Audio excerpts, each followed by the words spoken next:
Welcome to Gleaning and Gathering. I'm your host, Eric Heinlich, and today I would like to talk to you about a few of my favorite things.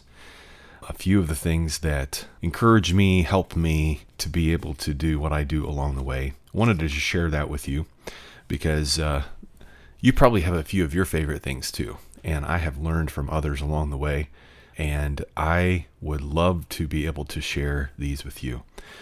Today, one of the things that I enjoy probably more than anything else is books. And my office is full of them. My life is full of them. I am of the same opinion of Erasmus that if you have money, then you need to buy books. And if you have anything left over, then you can buy food and drink. Buying books is a huge investment. And I want to encourage you, if you're a leader, you should be a reader. And so making sure that you have good reading material at hand and that you're constantly learning and growing is really, really important. 5 books, though, that I would like to share with you that have been helpful in my life, particularly in the area of productivity and just helping me as a leader to grow, that I want to mention to you. 7 Habits of Highly Effective People by Stephen Covey. Amazing book. There's some great takeaways. And it's been a classic for years, for decades, really. But if you have not read 7 Habits of Highly Effective People, you really need to do that. And I would encourage you to make that something that you do this next year. The second book is A Resilient Life by Gordon MacDonald. Gordon MacDonald has been a literary mentor to me. He has written a lot of books, was a successful pastor, went through a period of moral failure in his life, and had written a book, Ordering Your Private World, before all of that. And then his private world fell apart. And after that, he wrote several other books. But I feel like a book that has been most helpful to me personally is his book, A Resilient Life. And it also is probably the number one book that I have given away over the years. The third book that I would recommend to you is The Emotionally Healthy Leader. Peter Scazzaro wrote this book, and it's a book that I've referenced here on this podcast. Would highly recommend it, and I think it really gets to the heart of just the idea that as leaders we need to be growing in a healthy, sustainable way, and not just growth for growth's sake, but that we are truly developing organically, that we are growing the roots, that we are growing where it's going to last. The fourth book would be Atomic Habits by James Clear. Super important concept, and I think that as leaders, developing habits that are taking us in a direction that we want to go is probably one of the most important concepts that if you can grasp it and you begin to implement that in your life is going to make one of the biggest differences in terms of overall productivity. And then the last book that I would recommend to you is by Henry Cloud. It's called Boundaries for Leaders. There is a book just called Boundaries, and it's good as well. But the book Boundaries for Leaders was super helpful for me. And one of the ways that it was helpful, there was a phrase in there, you are ridiculously in charge, and that you have the organization that you have created or that you have allowed. And just taking ownership and recognizing that this is not just something that I can sigh and shake my head about and walk away. As a leader, I am ridiculously in charge, and I need to take responsibility.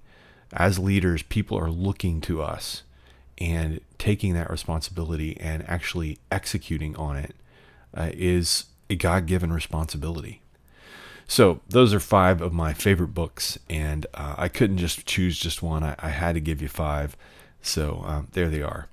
Another thing that makes my life happier is Elevation Coffee. Melton Trading Company is an amazing company. I know Daniel. I know his family.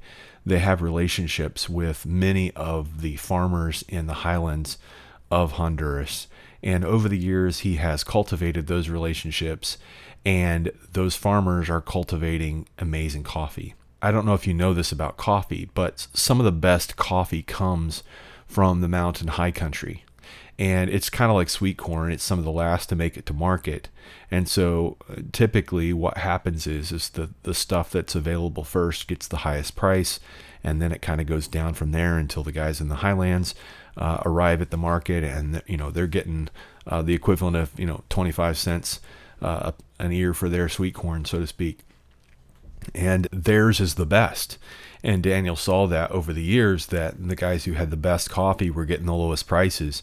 And so he ended up going to them and saying, hey, I'll buy your coffee direct from you, and begin to market that and begin to import, and has grown the brand of Elevation Coffee over the past few years. And it's just great stuff.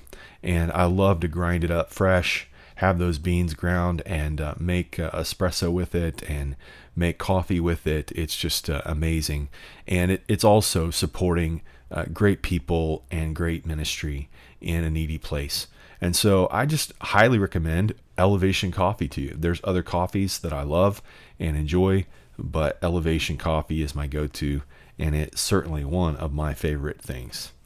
The next thing that helps me in my writing, you need a good pen. And my very favorite pen is the Uniball Elite Vision pen, and that is with the 0.5 ink. And it is a pen that will not run. It is a pen that will not blow up on you if you go on an airplane. It is a very reliable pen that just is a pleasure to write with. And I have had a number of people, when they borrow my pen, say, wow, this is a really nice pen. And it is a nice pen. And I just want to recommend it to you. It's one of my favorite things. Again, pens are one of those things that people have their favorites, and they tend to stick with their favorites. And so if you have something that's working for you, great. But if you don't, I highly recommend the Uniball Elite Vision pen with the 0.5 ink. One of the next favorite things that I have is Motivate Essential Oil. I use that here in my office in a diffuser, small diffuser, and it is just something that helps me to be able to wake up and think clearly. And I've tried several different ones in my diffuser, but it's the one that really just helps me feel motivated.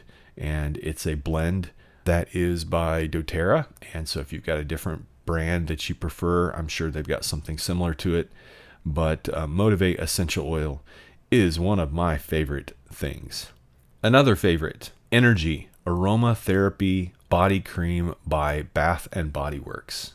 One of the things that I do every morning is, after I shave, I put on some aromatherapy body cream. For me, this is one of those like cues to myself about what the day is going to be like. So I actually have 3 different ones that I use. And so there is Energy, which I use for my workday rituals. It helps to cue me in that this is a day that I need to focus in. I need to use my energy to accomplish the work that I need to do. I also have another one that I use that is for my days off. And so it's called Stress Relief. And those 2 smells in particular help just to cue me in. Hey, this is time to relax, or this is time to gear up and move forward. And then I have a third one called Fresh Start that I use when I'm speaking. And so for me, this is like, okay, I need to get into speaking mode. And this aromatherapy helps to cue me in on that. Now, that may be incredibly weird to you. If it is, and it doesn't work for you, great. But what I have found is that smells for me help me, at least at a mental level, to say, this is what we're doing now. This is what you need to focus in on. And it is a helpful cue to me overall. And it's also something that I just enjoy. So that's one of my favorite things. Another favorite thing that I wanted to share with you, and for those of you who know me, you will find this no surprise. Since 2017, I have been using the Full Focus Planner from Michael Hyatt and Company. I was one of the inaugural users, I think, when they first rolled it out and took their Free to Focus course. I have just been impressed by Michael Hyatt over the years. There are a lot of leadership materials out there. The whole idea of the double win, winning at work and succeeding at life, really resonated with me. And the fact that he has his family working with him in the business, that they actually he has daughters that want to be working with him, to me is an incredible testament to the kind of life that he has lived. And not only just the kind of leader that he's been, but the kind of person. When the people that are closest to you and know you the best actually want to have something to do with you, that says a lot to me about a person's character and about the overall trajectory of their life. And that was, I think, probably what spoke to me most about Michael to begin with. But as I have really absorbed his material over the years and absorbed the philosophy behind that, everything that they're teaching and that they are helping leaders to develop really is embodied in the Full Focus Planner. For years I was all over the map and lacked a system that helped me to be able to keep things organized and moving in a positive direction. I had notebooks, I had, various ad hoc systems that I had created. But for me, the Full Focus Planner is a one-stop shop. It's a place where I can journal. It's a place where I can take and keep notes. It's a place where I can plan. It's a place that there are multiple tools in that toolbox that help me to be more productive. One of the things that has been most helpful to me in the use of it is the weekly preview or the weekly review. There's something about sitting down every week at my desk at the same time, listening to the same music, using the same pen, and completing the same process that over the years iteratively has made me a better person and a better leader. And it's that process of just review and reflecting on what went right, what could have gone better, and how can I stop, whatever I need to do next week to make next week just a little better than this week. And that's built into the Full Focus Planner. And it's been super helpful. There's also a quarterly review that you're doing as well. And so it is a process that is, again, built into the system and has been super helpful to me. And so I never leave home without it. It's something that goes with me pretty much wherever I go. And it helps me to be able to stay focused, to stay motivated, and to be able to get more done. It's definitely one of my favorite things.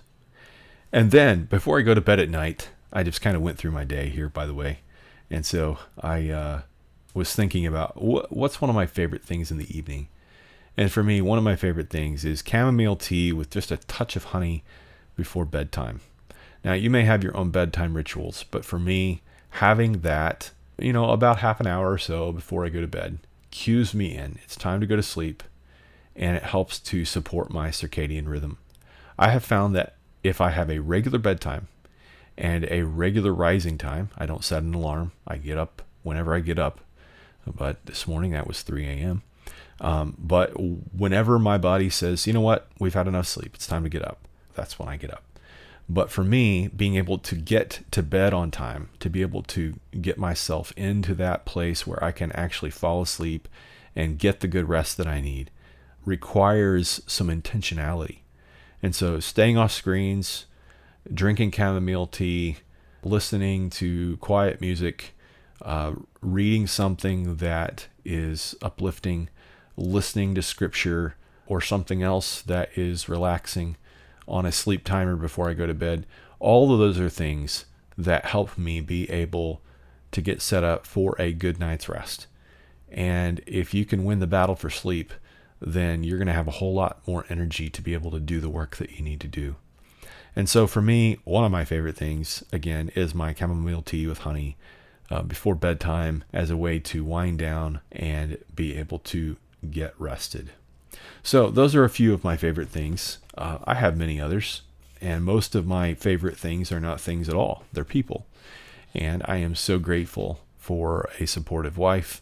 I am so grateful for my family and the wonderful conversations that we have around the dinner table, the wonderful fellowship that we have.